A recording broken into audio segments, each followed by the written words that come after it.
They humiliated you, and it hurt, didn't it? Maybe they embarrassed you in front of others, cut you down with words, or made you feel invisible. In that moment, your mind raced. Anger, shame, frustration, all fighting for control. But now let me ask you, why should they have that kind of power over you? This isn't just some motivational talk. The ancient Stoics, men like Epictetus, Marcus Aurelius, and Seneca, faced moments like this too. They were mocked, betrayed, and insulted. Yet they discovered a truth that gave them an unshakable strength. No one can control your mind unless you allow them to. Epictetus put it beautifully. If someone succeeds in provoking you, realize that your mind is complicit in the provocation. It's not the insult that harms you, it's your response to it. What if, instead of reacting with anger or sadness, you responded with complete calm and self-mastery? Imagine the power of being untouchable, where no insult can shake your peace. In this video, I'll share how Stoicism teaches us to own our response when someone tries to humiliate us. I'll break down practical tools to help you stand tall, preserve your dignity, and rise above their petty games. But before we dive in, if this message already feels like it's what you need, take a second to support our work. Hit that like button, subscribe, and join us on this journey of building mental and emotional resilience. Ready? Let's transform the way you handle humiliation. Starting now. Lesson 1. Don't speak ill of yourself. When someone humiliates you, your mind might turn against you, replaying their words and amplifying the hurt. It's easy to slip into a cycle of negative self-talk. Thoughts like, maybe I deserved that, or I'm always screwing things up. But here's a truth that can set you free. How you talk to yourself in these moments matters more than what anyone else says about you. If you start speaking badly about yourself, you're not just letting them win, you're becoming your own worst critic. The Stoics understood this deeply. Epictetus taught, "No man is free who is not master of himself." Mastering your inner dialogue is one of the most powerful ways to regain control when others try to tear you down. Why? Because external insults only have the power you give them. If you believe in the insult, it starts to take root. If you don't, it withers away. Think about this. If you make a mistake, do you immediately berate yourself, saying things like, "I'm so stupid," or "I always fail"? Or do you calmly reflect and say, "Okay, that didn't go well. What can I learn from this?" The difference between these two responses is life-changing. One locks you in a prison of self-doubt, while the other helps you grow stronger and wiser. Here's the challenge, though. Self-compassion doesn't come naturally when you're hurt or embarrassed. You might feel like you need to punish yourself for being imperfect, but that's not how improvement works. You wouldn't tear down a friend for a mistake, so why do it to yourself? Speak to yourself like someone you care about. When your inner dialogue becomes your greatest ally, external attacks lose their sting. The next time someone tries to humiliate you, pause and check your self-talk. Are you being kind and fair to yourself, or are you echoing their insults? Stop the cycle. Remind yourself, I am not defined by their opinion or this moment. I learn, I grow, and I move forward. Protecting your mind this way is the foundation of true resilience. Lesson 2. Don't rush to defend yourself. When someone humiliates you, the natural reaction is to defend yourself immediately. Maybe you feel the need to explain your actions, justify your choices, or argue against their words. But here's the thing. Rushing to defend yourself can sometimes backfire. It can make you seem insecure, guilty, or even desperate for approval. The Stoics taught that we don't need to react impulsively to every attack. In fact, restraint is often a sign of greater strength. Epictetus reminds us, if you wish to improve, be content to be thought foolish and stupid. This doesn't mean you are foolish. It means that you don't need to convince others of your worth right away.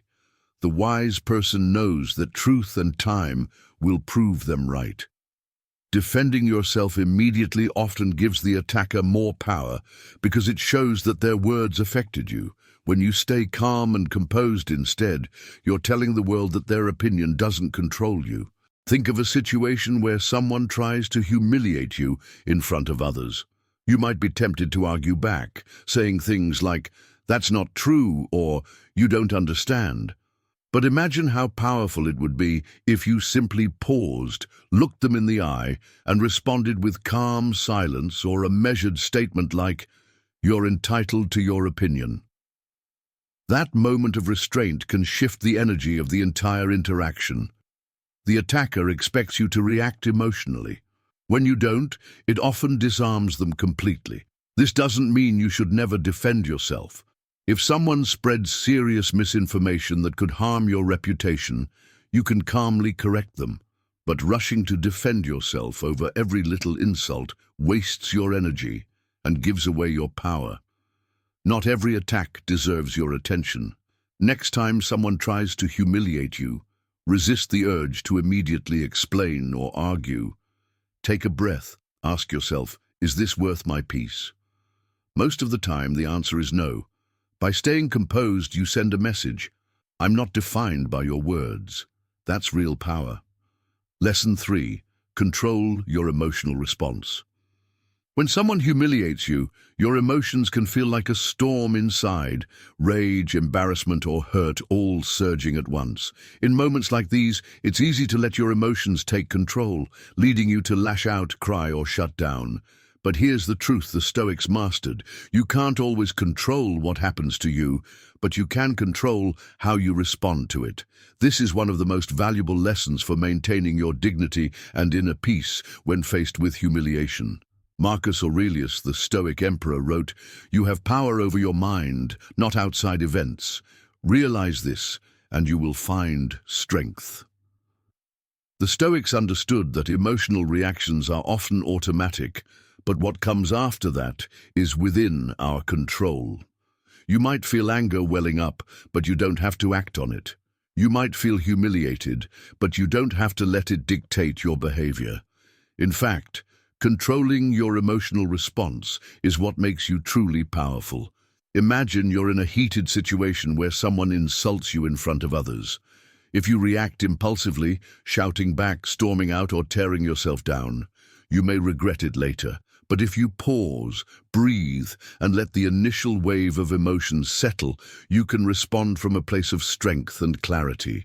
You might calmly say something like, "Is that supposed to bother me?" Or even choose not to respond at all. Your ability to stay composed will often leave your attacker speechless.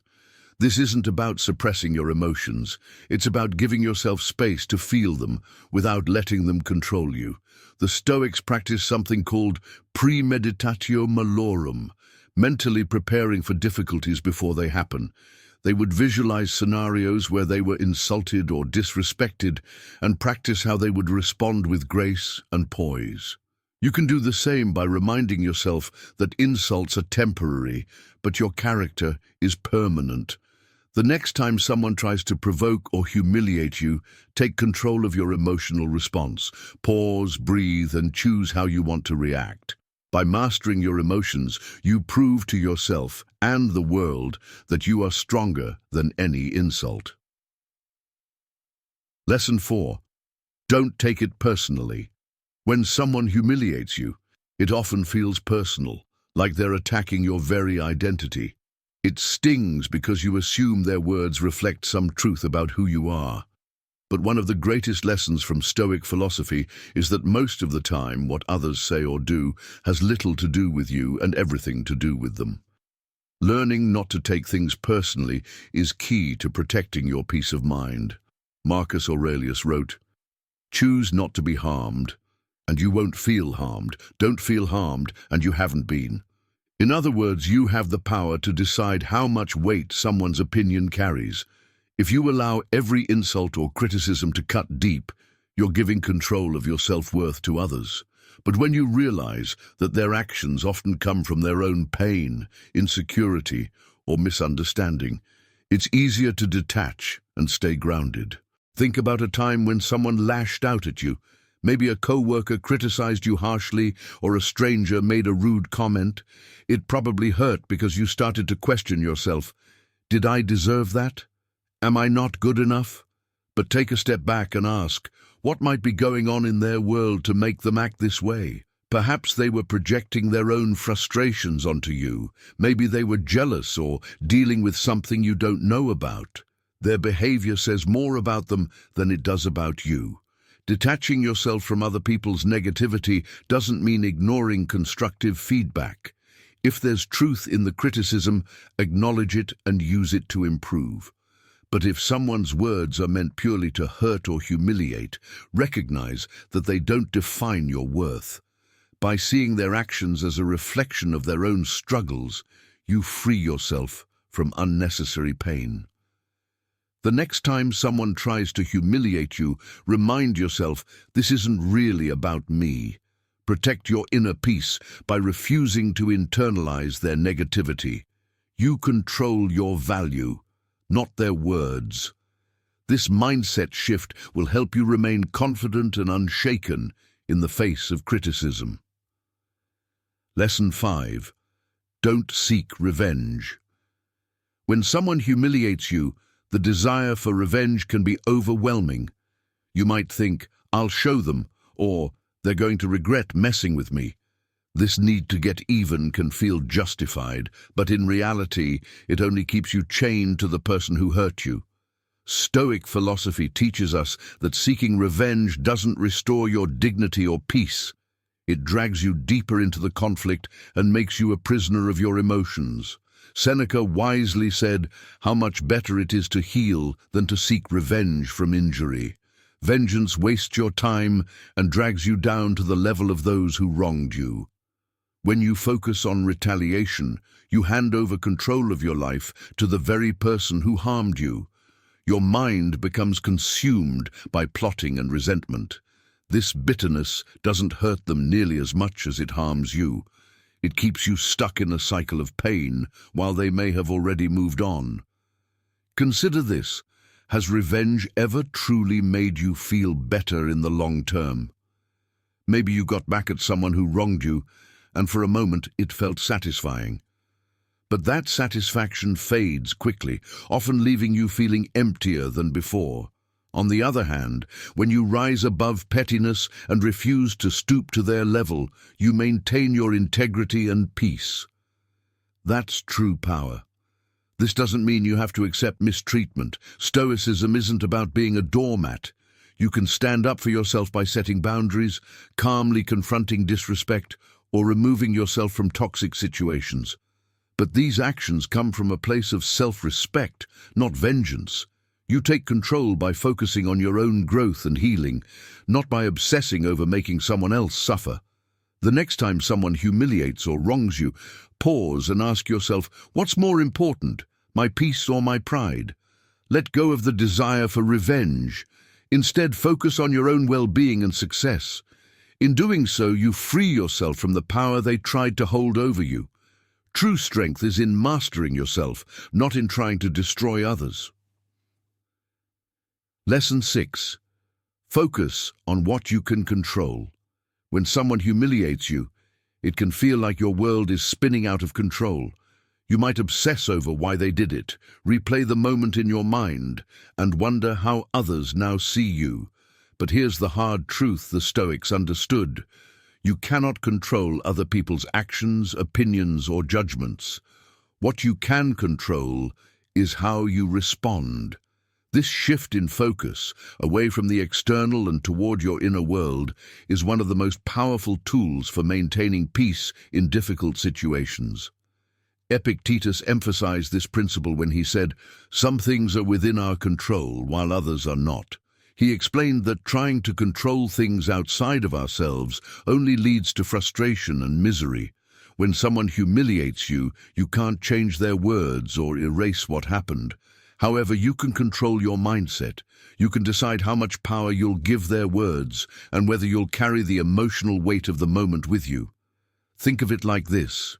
If you keep replaying an insult in your mind, you're handing over your peace to someone who may not even remember what they said.